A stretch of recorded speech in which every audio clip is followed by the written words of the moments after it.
Hey there, I'm Josh, and today I'm going to be just joshing around, building some beds.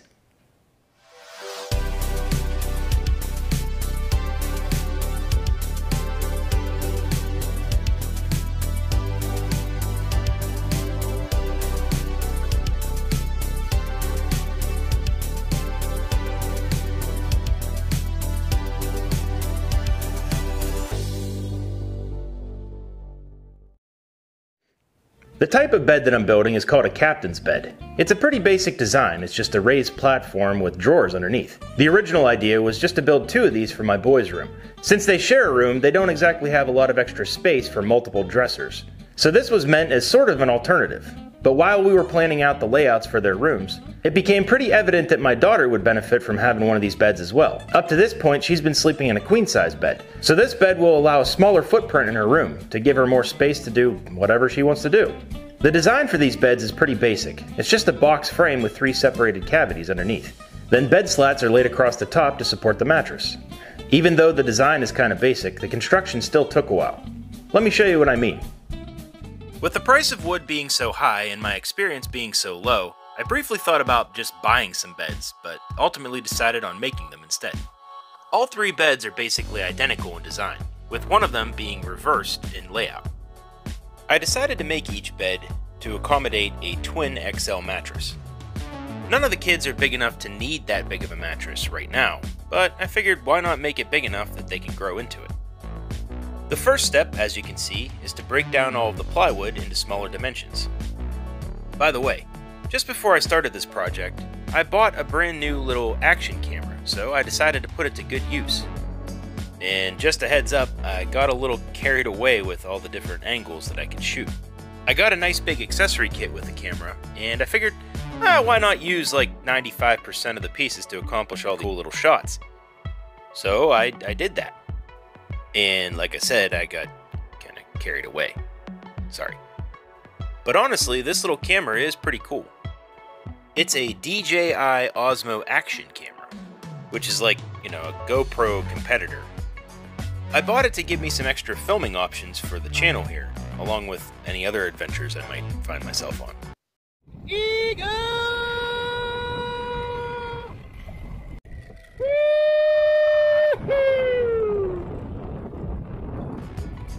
Anyway, so yeah, the camera's pretty cool. I thought about doing an unboxing and review video, but I decided against it and figured I'd just talk about it here instead. It's a good camera, works great, is pretty tough, and not that expensive. Anyway, as you can see, I'm using my crosscut sled here to cut down the sides of the bed carcass. I wedged a couple of wood chisels in there to keep the piece nice and tight against the back of the sled, just to make sure the cut was perfectly square and straight. I had also applied a couple layers of masking tape to the area that I was cutting, just to help eliminate any tear out or chipping. Once all the pieces were cut down to size, I set up the dado stack in my table saw. I tested it first on a piece of scrap to ensure a nice, tight fit. I then went to work on cutting out all of the rabbets and dados. All of these cuts were performed on the side pieces of the bed, with each piece getting a rabbet on either end, and 2 dado slots cross-cut along the interior. This project is really the first time that I'm using this blade set, and I'm really impressed with the results I got. If you happen to be in the market for a dado set, I definitely recommend this set, because I'm really happy with it. Once those were all done, I also cut a couple notches in the center support rail. Next, I set up a straight edge guide for my circular saw and began to cut out all of the drawer cavities. I did this by setting the saw against the guide and then plunge cutting into the line, doing along the bottoms of the cavities first, and then switching along the top side. Once all the long cuts were done, I repeated the same trick to cut the sides of the drawer cavities. Now, since this didn't completely cut these pieces out, I finished the job using my oscillating tool. I really love this thing, by the way. It is by far the best tool that I never knew that I really needed. Pushing it through the plywood is like cutting warm butter. And after you're done cutting, you can easily switch the blade over to a sanding attachment to make everything nice and smooth. This little detail sander is great for getting into little tight spaces that I can't otherwise get my orbital sander. Next up, it was time to start the assembly of the bed frame. I applied a generous amount of weld-bond glue to the rabbet on one end, and then flipped it up and used an assortment of clamps to squeeze everything together nice and tight. Then I used my handy new battery-powered brad nailer to secure the corner together. Next, I repeated the same process on the opposite corner, and then flipped up the back side of the bed and finished off the 2 remaining corners. For any nail heads that were exposed, I used my spring-loaded nail set to drive them in home. The next part of the assembly was to install the cross members. So I applied generous amounts of glue to the dado slots and then slipped them in one by one. Once in place, I used some clamps to squeeze everything together and then drove in some brad nails to secure it all. After that, I slid the center support rail into position and used some more glue and brad nails to secure it as well. I used a piece of scrap to make sure it was the right depth to support the bed slats correctly. Next, I slid the first side support rail into place and once again used some glue and brad nails to secure it. I didn't really emphasize it before, but I obviously pre-measured before I cut and positioned everything to make sure I had the correct fit and placement to support the bed slats. Once those were all installed, I cut down some scraps to use as supports for all the drawer slides. These are actually the pieces left over from when I cut out all the drawer cavities using my circular saw and oscillating tool. I cleaned them up and split them in half using the table saw here. I actually only really needed 4 of these strips per bed, but for some reason I made 6. The reason I only really need 4 of these strips is despite the fact that I have room for 3 drawers, I'm actually going to be using 2. One of them is going to be a false drawer, but I'll get to more of that in a moment. Once those strips were all cut, I once again secured them using more glue and brad nails. And I slid a spacer underneath each one to ensure that I had the correct uniform placement for all. Once those strips were all installed, the main structure of the bed was complete, so I gave it all a nice smooth sanding. I forgot to film it, but I actually filled in all the nail holes using a small amount of wood filler. You know, this footage of me sanding is always really boring. Let's try to liven it up a bit.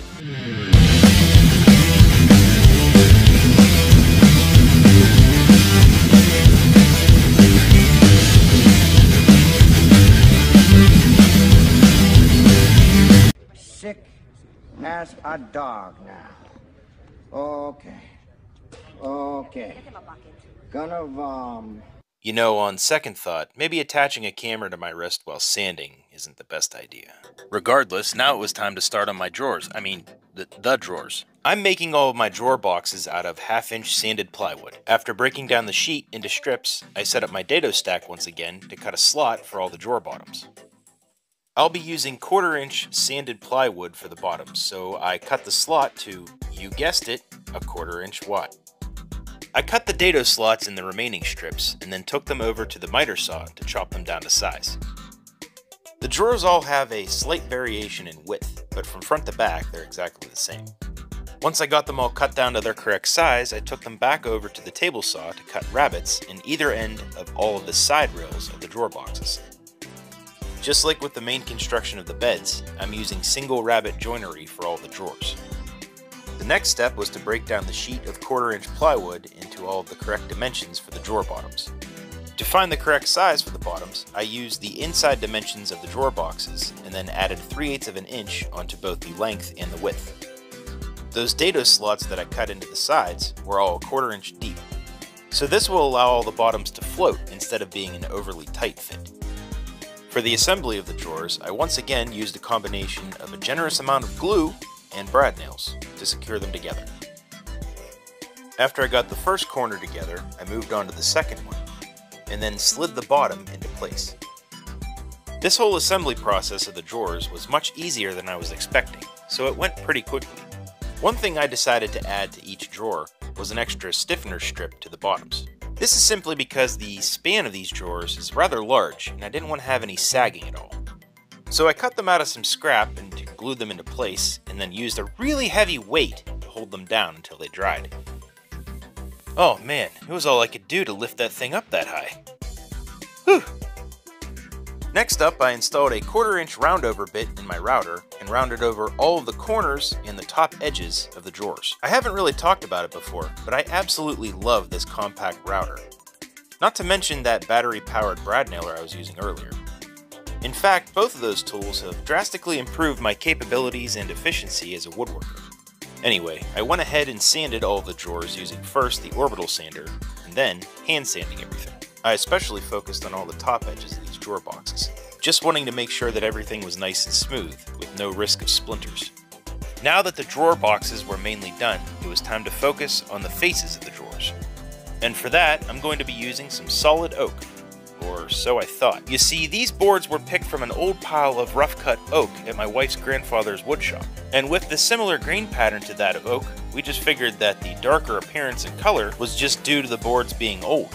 However, once I began planing them down, it quickly became pretty apparent that they weren't oak. The whole shop was completely filled with the aroma of like Vicks Vapo Rub or something, which made me think that maybe the boards were actually eucalyptus or something, but I'm thinking now that it could be camphor, and that's just based on the small amount of research that I did. I'm not an expert, so I have no idea. However, if anyone watching this is an expert and can spot what type of wood this is, please let me know in the comments below. Regardless, one other thing that surprised me about planing these boards down was just how much wood chippings I got. I mean, look at that. That's just from planing 3 boards. Anyway, now since I don't have a jointer, an alternative method of putting a nice edge on this board was to clamp it into a sled that I made and run it through the table saw. As you can see, this board was bowed pretty badly, but it squared up pretty well using the sled method. I went ahead and trimmed down the other 2 boards to the correct width, and then using my crosscut sled, I began to cut them down to size. I set up a stop block on the fence there to make sure that every piece was exactly the same length. Now, since these drawers are going to be on the sides of the bed, I don't want to have any sort of drawer pull or knob or handle or anything sticking out that you're going to ram your shin into. So instead, I'm cutting a handhold into the top of each. I first made a template out of some scrap plywood to the exact specs that I was wanting. Then I traced the cutout onto the boards and used my scroll saw to rough cut each handle. Since I wanted all of these drawer faces to be exactly the same, I cut just shy of the line so that I could clamp the template into place and use a flush trim bit in my router to clean everything up. And that's the nice neat cutout that I was left with. I repeated the same process on all the remaining boards, and I was pretty happy because they all ended up exactly the same. I then switched over to a 3/8 roundover bit and finished all the front-facing edges on all 9 of the drawer faces. One thing I forgot to account for is the handholds on the fronts of the drawer boxes. So, one by one, I set each box to a raised position, clamped the template into place, and used the flush trim bit to cut out each handhold. I didn't film it, but I actually rounded over all of these cuts as well. For the next part, I wanted to finish off the 2 corners at the foot of each bed. So I glued and nailed 2 strips together at 90 degrees, which I'll attach to the corners. But first, I ran each piece through the router to round over all of the outside edges. There are really 2 reasons that I'm making these pieces. One is to hide the outside edge of the plywood, and the other is to soften the corner a bit, so that in the likely event that someone rams their leg into it, they won't experience such excruciating pain. To attach these pieces, I'm using the same combination that I've used thus far: glue and brad nails. Next up, it was time to start installing drawer slides. I first marked the position for the center line of the drawer slide piece that's going to be mounted inside of each drawer cavity. Then I held up the slide to mark where each screw is going to be set. I punched in the starter holes and then drove in the screws. I then repeated that same process 11 more times to install the rest of the slides. Once that was done, I went to work on installing the other part of the slides onto the drawers. This was pretty much the same exact process of marking, punching, and driving in the screws. Once those were all done, I tried a little test fit, and it worked pretty well. Next, it was time to start on the slats.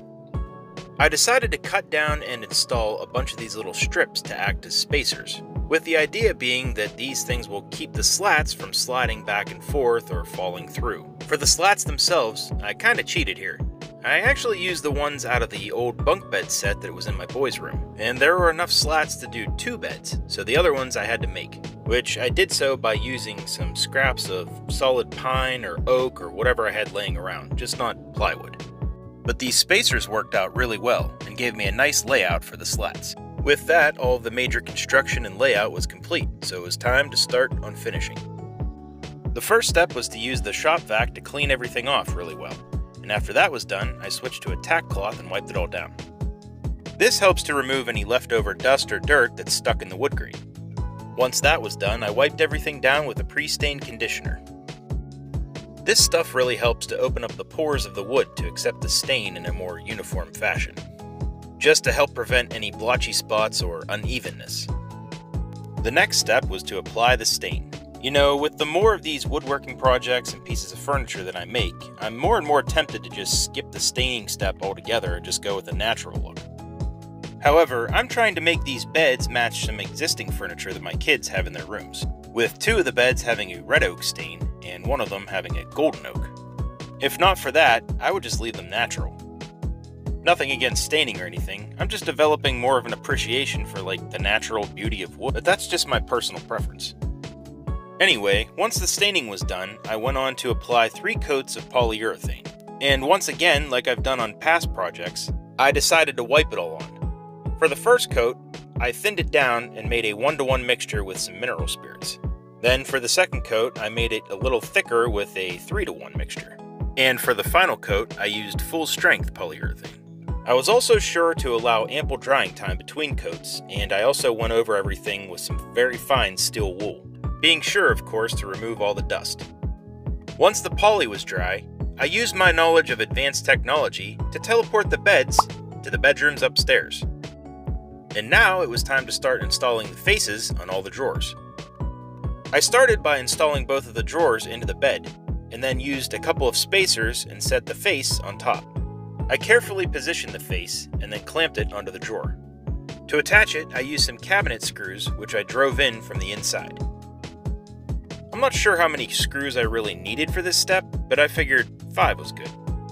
The drawer moved in and out nice and easy, and the face sat perfectly flush. I repeated the same process with the next face, once again using those same screws, which are actually packaged as self-tapping pocket hole screws. But the main reason I use them is because they're square drive, or more specifically, number 2 Robertson drive, which, for my money, you can't get any better screws than those. Anyway, that's enough about screws. Let's get back to the bed. Now that 2 of the drawer faces are mounted, it was time for the false drawer. The reason I'm doing a false drawer is because there's going to be a nightstand sitting right by the head of the bed, which would pretty much prohibit the ability to open the drawer. So instead, I decided to attach some self-closing hinges to the bottom of this drawer face to allow it to flip down. This will let the kids have a little bit extra storage instead of just permanently fixing this drawer face onto the bed. I wasn't really sure what to expect with these hinges. I had kind of assumed that I would have to mount some sort of magnetic latch to the top of the drawer face, but these things actually worked really, really well. So that made me happy. With the faces all mounted, it was time to lay out the slats. And then these beds were done. And so was I. I can't tell you how pleased I am with how these beds turned out. I think they look great, and they're super solid, so I think they should last quite a long time for the kids. This was definitely a challenging project, but I learned a lot making these beds, which was just the icing on. Because if you can be proud of the work you've accomplished by either building something or making something or whatever you're doing, and you've learned something along in the process, then that's just a really good feeling. I'm pretty thrilled with the results here. I think the beds look beautiful, and with as sturdy as they are, I'm sure they're going to last quite a while. Hopefully at least through their college years. While there are definitely flaws present that kind of bug me, they're not exactly evident enough to pop out at you. One of the best parts of this project was that it was a good learning process, and for me, that's invaluable. I hope you enjoyed this video and you found it helpful in some way. If you did enjoy it, maybe consider giving me a thumbs up or leaving a comment below. And be sure to check out some of my other stuff that's going to pop up in a moment. That's it for this one. Thanks for watching, and I'll see you next time.